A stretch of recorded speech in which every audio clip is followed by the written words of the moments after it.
রাষ্ট্রের সব ব্যবস্থা অচল হয়ে যাওয়ার কথা। এতগুলো লোক যদি একসাথে যদি চলে যায় তাহলে কই, আমরা তো সেটা দেখি নাই। আসিফ নজরুল স্যার আমাদেরকে আর কত হাসাবেন, উনি একজন সম্মানিত শিক্ষক মানুষ, আইন বিভাগের প্রধান ঢাকা বিশ্ববিদ্যালয়ের। ওনার মতো লোককে যদি এরকম যদি জোগাড়ি করে তাহলে বাংলাদেশের শিক্ষার অবনতি কতটুকু হয়েছে সেটা আমাদের বুঝার আর বাকি নাই।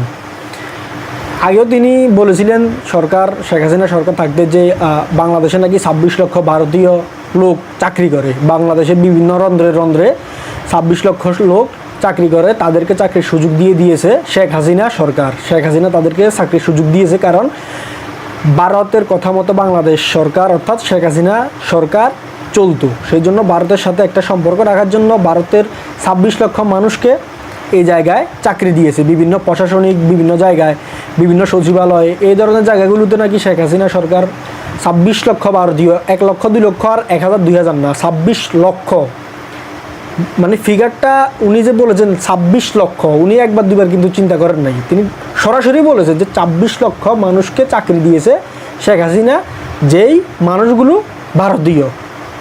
তো এখন কথা হচ্ছে শেখ হাসিনা সরকার চলে যাওয়ার পর আমাদের মহামান্য সাংবাদিক আমাদের খালেদ মহিউদ্দিন ভাই জিজ্ঞেস করছিলেন যে আসলে 26 লক্ষ লোকগুলো কোথায়, এবং সাধারণ যারা আমজনতা আছে, মানুষ আছে, তারা সবাই তো এই কথাটা সাধারণভাবে জিজ্ঞেস করবে যে 26 লক্ষ মানুষগুলো কোথায়। স্বাভাবিকভাবে একজন ব্যক্তি একটা দায়িত্বশীল পদে আসীন থেকে এই ধরনের কথা বলবেন, যিনি একজন পাবলিক ফিগার, তাকে সবাই চিনে, একজন শিক্ষক মানুষ, ঢাকা বিশ্ববিদ্যালয়ের আইন বিভাগের হেড। তো ওই মানুষটি যদি একটা কথা বলে তাহলে কথাটা তো সব জায়গায় গুরুত্ব পাবে, তাই না? তো গুরুত্ব পাবে এই বিষয়টা ধরে, এই জায়গাটা ধরে তাকে জিজ্ঞেস করা হয়েছে যে 26 লক্ষ মানুষগুলো কোথায়। এখন তিনি বলেন কি, আসলে তিনি এখন আপনার আইন উপদেষ্টা, তো ল অ্যাডভাইজার বাংলাদেশ সরকারের বর্তমানে, তো সেই জন্য নাকি তিনি এই কথাটা বলতে পারবেন না যে 26 লক্ষ লোকগুলো কোথায়। তো কথাটা কি হয়ে গেল না, যে কথাটা বললেন সেই কথাটা তো খণ্ডন করতে হবে। যে কথাটা বলে মানুষের মধ্যে বিভ্রান্ত ছড়ালেন, মানুষকে উস্কে দিলেন, তো সেই কথাটার এখন খণ্ডন করতে হবে না, সেই কথাটার একটা যুক্তি দিতে হবে না। তো গতকালকে আবার আরেকটা ভিডিও আপনার দেখলাম, উনি আরেকটা আপনার ইন্টারভিউতে বলতেছেন, এরকমভাবে বলতেছেন খালেদ মহিউদ্দিন সাহেবকে, আপনার যেই 26 লক্ষ লোক কোথায় এটা জিজ্ঞেস করার পর উনি এটাই বলতেছেন যে 26 লক্ষ লোক নাকি 5 আগস্টের পরবর্তী সময়ে 8 আগস্টের মধ্যে নাকি চলে গেছে। কতটা হাস্যকর আর কতটা অযৌক্তিক হলে এই কথাটা বলতে পারে। 26 লক্ষ লোক নাকি 5 আগস্টের পরে বলে 3 দিনের মধ্যে, মানে যে 3 দিন সরকার ছিল না, 5 তারিখ 6 তারিখ 7 তারিখ 8 তারিখ, এই 8 তারিখের মধ্যে নাকি 26 লক্ষ লোক নাকি চলে গেছে বাংলাদেশ থেকে। ওই কোন 26 লক্ষ? ওই তিনি যে 26 লক্ষর কথা বলেছিলেন বাংলাদেশে চাকরি করে ওই লোকগুলো। তো 26 লক্ষ লোক 3 দিনের মধ্যে চলে গেলে বাংলাদেশে, তিনি তো বলেছিলেন যে তারা বিভিন্ন প্রশাসন আর সচিবালয়ের মতো দায়িত্বে আছে, মানে গুরুত্বপূর্ণ জায়গাগুলিতে তারা দায়িত্ব পালন করেছে। তো 26 লক্ষ লোক যদি 3 দিনের মধ্যে যদি চলে যায় তাহলে বাংলাদেশের সচিবালয়, প্রশাসনিক যেই কাঠামোগুলো ছিল, প্রশাসনিক যে অর্গানগুলো ছিল, এগুলো চলছে কীভাবে? একসাথে যদি 26 লক্ষ লোক যদি একসাথে যদি চলে যায় তাহলে অন্তত প্রশাসনিক যেই কার্যক্রম, সেই কার্যক্রমগুলো তো স্থগিত হয়ে যাওয়ার কথা। একজন দুইজন না, 26 লক্ষ লোক যদি একসাথে যদি ভারতীয় লোক যদি তার কথা মতে যদি, তিনি তো বলছিলেন 3 দিনের মধ্যে চলে গেছে, শেখ হাসিনা সরকার পতন হওয়ার পর এবং ইউনূস সরকার দায়িত্ব গ্রহণ করার আগে 3 দিনের মধ্যে নাকি তারা চলে গেছে। তো তারা যদি গুরুত্বপূর্ণ পদগুলো ছেড়ে যদি ভারত চলে যায় তাহলে বাংলাদেশের যে সচিবালয় আছে বা বিভিন্ন যে সরকারি দপ্তর আছে, এই দপ্তরগুলোতে তো আপনার যে লোকের অবস্থা, যে জনবল সংকট হওয়ার কথা, তাই না?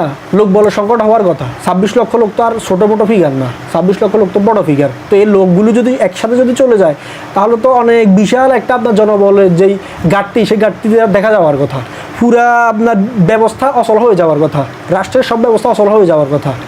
এতগুলো লোক যদি একসাথে যদি চলে যায় তাহলে কই, আমরা তো সেটা দেখি নাই। রাষ্ট্রীয় ব্যবস্থা অচল হতেও দেখি নাই, আর জনবল যে সংকট তৈরি হতো 26 লক্ষ লোক চলে যাওয়ার পর, সেই সংকটটা আমরা দেখি নাই। তাহলে তিনি নিজে পরিষ্কারভাবে স্বচ্ছভাবে এটা স্বীকার করার দরকার যে আমি তখন যে 26 লক্ষ লোকের কথা বলেছিলাম সেটা আমি উদ্দেশ্য প্রণোদিতভাবে সরকারের নামে মিথ্যা কথা বলেছিলাম, যাতে করে সরকারকে কোনো মতে জনগণের মধ্যে যাতে বিভ্রান্ত ছড়িয়ে দেওয়া যায়, জনগণের মধ্যে বিভ্রান্ত ছড়িয়ে সরকারের প্রতি যাতে একটা অবাঞ্ছিত চাপ তৈরি করা যায়। এই কথাটা তিনি স্বীকার করা এখন উচিত, কারণ তিনি যে তখন যে মিথ্যা বলেছিলেন সেটা যুক্তিগুলো তিনি এখন খণ্ডন করতে পারতেছেন না। তিনি এখন যুক্তি দিচ্ছেন ছোটো পোলাপাইনের যুক্তি দিচ্ছেন যে শেখ হাসিনা সরকার চলে যাওয়ার পর 5ই আগস্টের পর ডক্টর ইউনূস সরকারের দায়িত্ব গ্রহণ করার এই মধ্যে 8ই আগস্টের মধ্যে নাকি এই 26 লক্ষ লোক চলে গেছে। এই 3 দিন সময় পাইছে সরকার ছিল না, এই 3 দিনের মধ্যে চলে গেছে। তো এগুলো হচ্ছে আপনার ছোটো পোলাপাইন, আপনার ফিডার খাওয়া পোলাপাইন, যারা জামা প্যান্ট পরে না পোলাপাইন যেগুলো আছে ও পোলাপাইন এগুলার কথা, এই ধরনের কথা ওনার মতো একজন দায়িত্বশীল প্রফেসর আসলে কীভাবে বলে সেটাই কিন্তু মানুষের বোধগম্য হচ্ছে না। কীভাবে তিনি এই কথাগুলো বলেন? তিনি সরাসরি এখন মানুষ ভুল করে, ঠিক আছে, আপনি সরকারের বিরুদ্ধে লেখালেখি করতেন, অনেক কিছু করতেন, আপনি তো সেটা স্বীকার করেন যে আমি সরকারের বিরুদ্ধে তখন একটা মিথ্যাচার করেছিলাম 26 লক্ষ লোকের কথা বলে, এটা সরাসরি স্বীকার করে দেন। সেটা স্বীকার করবেন না, ভুলটাকে বিভিন্নভাবে ডিফেন্ড করার চেষ্টা করবেন। তো চেষ্টা করলে তো এটা আসলে আপনার শিক্ষকতার সাথে আপনার যেই ইমেজ, সেই ইমেজের সাথে যায় না। আপনি নিজে যদি নীতি নৈতিকতাহীন হন তাহলে আপনি ছাত্রদেরকে আর কি শিক্ষা দিবেন? নীতি নৈতিকতার শিক্ষা কীভাবে দিবেন? আর ছাত্রদেরকে মানুষের মতো মানুষ কীভাবে গড়ে তুলবেন?